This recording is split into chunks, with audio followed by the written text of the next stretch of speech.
Hello, friends. This is Dave Hurwitz, executive editor at ClassicsToday.com, here with, by popular demand, the Manfred Honeck Bruckner 7th. Manfred Honeck. Oh, he's wonderful. Yes, he is. And this is great. Now, what do we really, didn't we expect that? I mean, because his Bruckner 4 was great, his Bruckner 9 was great, and this is just great. Oh, it's amazing. Absolutely amazing. I'm so happy because this is, of course, the Bruckner year, and we've done lots of sucky Bruckner. There's been some really dreadful Bruckner, including Bruckner played on the organ. And Christian Thielemann. And it's so great to hear Bruckner played by somebody who knows how to play Bruckner. You know, everyone's doing Bruckner. It's not just because it's the Bruckner year. Remember, Bruckner is now the composer du jour, as we knew he would be. I mean, we've speculated about this. We've talked about it. He's the composer du jour, especially for youngish conductors who have no clue what to do with classical works in sonata form. And he because he writes in sound blocks, he's closer to like Messiaen. He's really very interesting in that respect. You know, a real foreshadower of musical styles to come. You know, so if you want to be like you're a young guy and you got to do German repertoire, and your Beethoven and Brahms is either going to sound like generic period instrument folderol or it's just going to be like awful. It's a good idea to try Bruckner, because Bruckner is slow, and if you can beat in 4/4 and 3/4, you can conduct Bruckner. And the orchestras he calls for until the last symphonies with the big brass sections are not unduly large, and the pacing is generally slow, and you're going to get these wonderful sounding brass climaxes. So he's easy to do badly. That's the bottom line. And a lot of people do Bruckner badly. I guess it's better than doing like Mozart and Beethoven badly, but you know, badly is as badly sounds. So there's a lot of bad Bruckner. Not Honeck. Honeck is absolutely to the manner born. It's not just a question of the fact that he understands how to pace the music beautifully, which he does. Oh my gosh, it's gorgeous, fabulous, wonderfully paced. But he can phrase. He understands how to communicate through the shaping of the melodic line. And there is no better example of that than the opening of this very symphony with that wonderful lyrical tune. You know, one of the things that Honeck really gets, not just the overall architecture of these paragraphs, you know, how they begin and evolve and end, but he understands a few really basic things about the way this particular movement goes, the first movement of the seventh. You know, most sonata form movements, as you may know, are supposed to begin with a vigorous allegro theme, followed by a more relaxed, feminine, lyrical theme as the second subject. Well, this symphony does the opposite. People don't realize just how original Bruckner was in some ways. It begins with a lyrical effusion, a gorgeous tune, one of the most beautiful Bruckner ever wrote, followed by a little bit more impulse, you know, with the little pulsation, do do do do do do do do, with these behind it, and that builds up to a climax. And then finally, you get the third theme, which is the most lively and rhythmic of all. Yum ba da dum bum bum ba da dum bum bum ba da dum bum bum ba da dum. Right? I mean, just the opposite of the way things normally go. It works wonderfully well because it makes the entire opening, technically the exposition of this movement, one in which the energy continually builds. And you have to do it, but you've got to do it in a way that doesn't make it sound like you know, everything is detached from everything else. There has to be a natural progression. And that's exactly what Honeck does fabulously. Absolutely fabulously. I mean, he does manipulate tempi in places quite splendidly and appropriately. The transitions are supremely well managed. And the coda, the coda to the first movement, the brass going crazy and the trumpets beautifully separated from the horns and trombones. So it's do, do, do, do, do, ba, ba. You know, the trumpets on top. Great. Absolutely great. So that's wonderful. Now, the Adagio. Oh, the Adagio. The Adagio is to die for. I have never heard the Wagner tubas played more beautifully than they do here.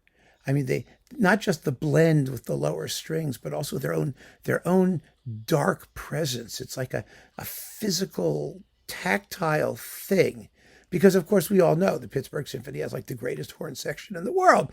And that extends to the Wagner tuba bit of the horn section because it has, oh, it's just wonderful. I can't even begin to describe it. He does take the cymbal crash, the climax. Thank God he does that because it really could use one. And it gets it. And it's glorious. The second theme of the Adagio, too, also, is he just gets the ideal tempos. You know, it's da da da da da da da.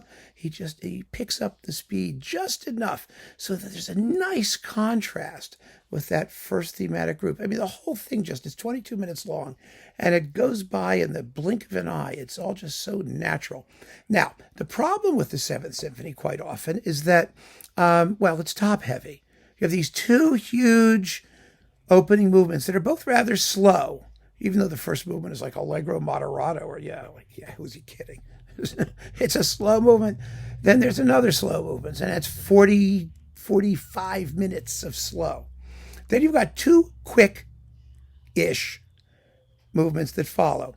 And the way you need to really do it, just to think about it in terms conceptually, it's not what Colin Davis did, which was to switch the order of the Scherzo and the Adagio. That was a big mistake. No, it's to treat the symphony almost as a work in three sections. First movement, Adagio, and then Scherzo finale. I mean, they sort of go together because it balances the first movement. If you slam them together, you got another 20 minutes or so of music, in fact, 22 minutes of music. The entire performance is about 67 minutes long, 66 minutes, which is just lovely. This Scherzo has more contrapuntal interest and detail and delicious joy in its color and orchestration than any other version ever recorded, hands down. Period. It's unbelievably well done. You're just not going to believe. You got to hear it. You know this piece. You got to hear this version of the Scherzo. All the little counterpoint and the woodwinds and those echoes. It's going do do do do do, and behind that the woodwinds are going do do do do do. You know, you hear all this little detail. It's all perfectly brought forward. It's lovely and audible, but it doesn't change the relationship between melody and accompaniment. It's just wonderful. And the finale, which in Bruckner is almost always a letdown, here is not. And it's not, again, because Honeck gets the right speeds, especially the second subject, the chorale. You know, the chorale business in this finale can be really boring if you take it too slowly. It's very four square, right? It's do do do do do do do. Do, do, do, do, do, do, do, do. You know, just four bars and even notes. He can just die.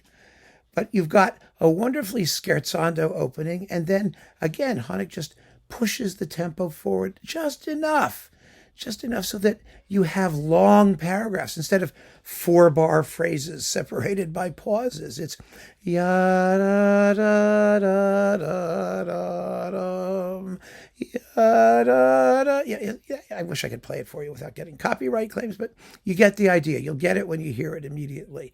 He's phrasing in large paragraphs. He's shaping the music in big sections, and that makes all the difference when you're listening to it. And then the coda is fabulous.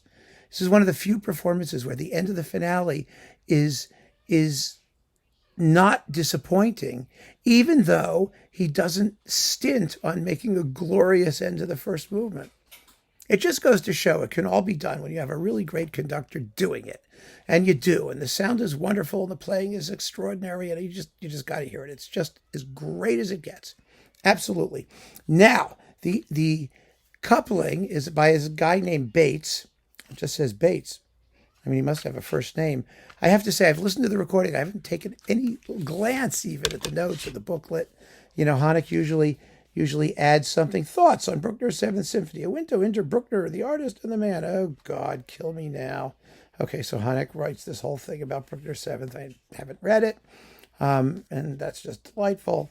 And then let's see. I'm sure it's wonderful. Some people have appreciated the fact that he does all this stuff. I think it's awful. I think he should just shut up and play the music. I really think that's better. Where is Mr. Bates' first name? It just says Bates everywhere. Wait a minute. There's got to be a thing about him here somewhere. Wait a minute. Okay. I wonder if he says something interesting here. Yeah, quite a triple forte, very loud. Bruckner himself wrote. Yeah, okay, never mind. Third movement, fourth movement. Boy, he writes these long things. I wonder if he really writes them or he hires someone. Mason Bates. I know it's Mason Bates. That's what I thought. Why don't they just put Mason here somewhere? Okay. Anyway, Mason Bates wrote this piece in 2018. It's called Resurrexit. It was a commission to celebrate the 60th birthday of Manfred Honeck, who has taken us on a unique journey into the spirituality of music. For the inspiration, I turned to a biblical narrative full of mystery and the supernatural. Okay.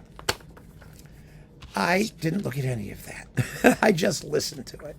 And what I heard was an absolutely generic, attractive, perfectly functional piece of contemporary music with no distinctive qualities about it whatsoever. I mean, it's easy to listen to. It's exciting. It's well scored. Although I have to say, wind chimes and bell trees, you should have to go to jail for using those things. I mean, tinkly, I don't know why composers feel they need to do that ever, but some do. And he does a couple times. The piece is in a slow, fast mode. It has a slow, mysterious introduction, and then it gets rhythmic and peppy and comes to a big climax, followed by, I thought, a rather disappointing and abrupt ending.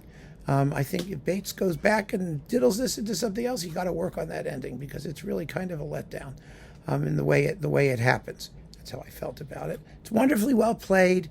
It's a nice way to attach yourself to a major name and a major guy, but there's something kind of odd about hearing these, modern appendices to the great works, because you hear Bruckner and it sounds like it could have been written by nobody else.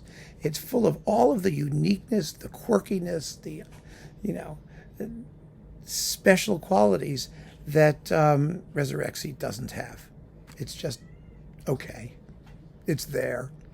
But I don't care. It's for the Bruckner we're getting this. We all know that's the reason. And I recommend that you do. And listen to the Bates. You may find it more important than I did, or more distinctive. But in any case, go for this. You'd be crazy not to.